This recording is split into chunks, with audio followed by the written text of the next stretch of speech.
আসসালামু আলাইকুম প্রিয় দর্শক, ইফতার স্পেশাল আজকে পুডিং তৈরি করব কোনো রকম ক্যারামেল ছাড়াই। তো পারফেক্ট এই পুডিংটা তৈরি করার জন্য এখানে আমি 2টা ডিম নিয়েছি। এখন দিচ্ছি 2 টেবিল চামচের বেশি 2.5 টেবিল চামচ পরিমাণ চিনি, স্বাদ মতো লবণ, ভ্যানিলা দিয়ে দিলাম, ফুড ফ্লেভার 1 চা চামচ এবং সাথে গুঁড়া দুধ দিয়ে দিলাম 1.5 টেবিল চামচ। এখন এই উপকরণগুলো ভালো করে মিশিয়ে নিতে হবে। প্রথমে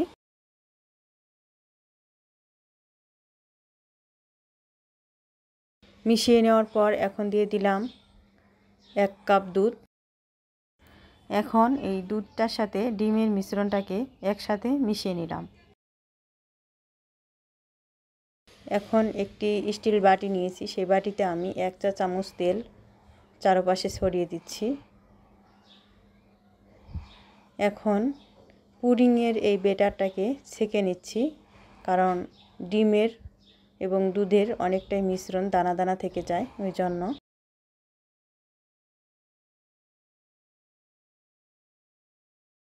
ছেঁকে নেওয়া হয়ে গেছে। এখন পুডিংটা আমি পুরোপুরি তৈরি করে নেব।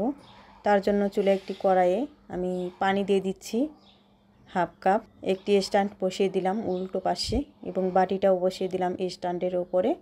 এখন ঢাকনা দিয়ে ঢেকে রাখবো। মিডিয়াম টু লো আছে পুডিংটা আমি তৈরি করে নেব।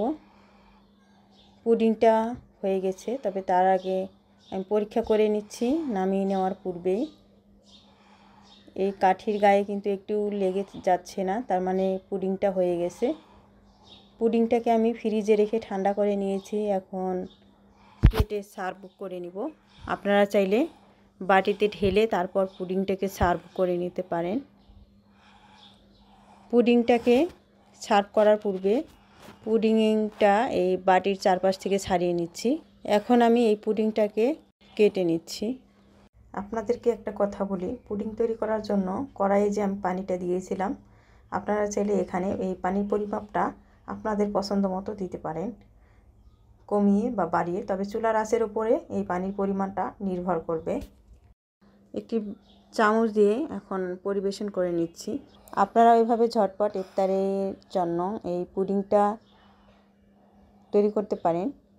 আমি এখানে ফ্রিজে রেখে ঠান্ডা করে নিয়েছি। আপনারা চাইলে গরম গরমও পরিবেশন করতে পারেন, তবে একটু ঠান্ডা করে পরিবেশন করলে খেতে ভালো লাগে। তো এভরিওয়ান, সবাই ভালো থাকবেন, সুস্থ থাকবেন। নেক্সট ভিডিওতে ইনশাল্লাহ দেখা হবে।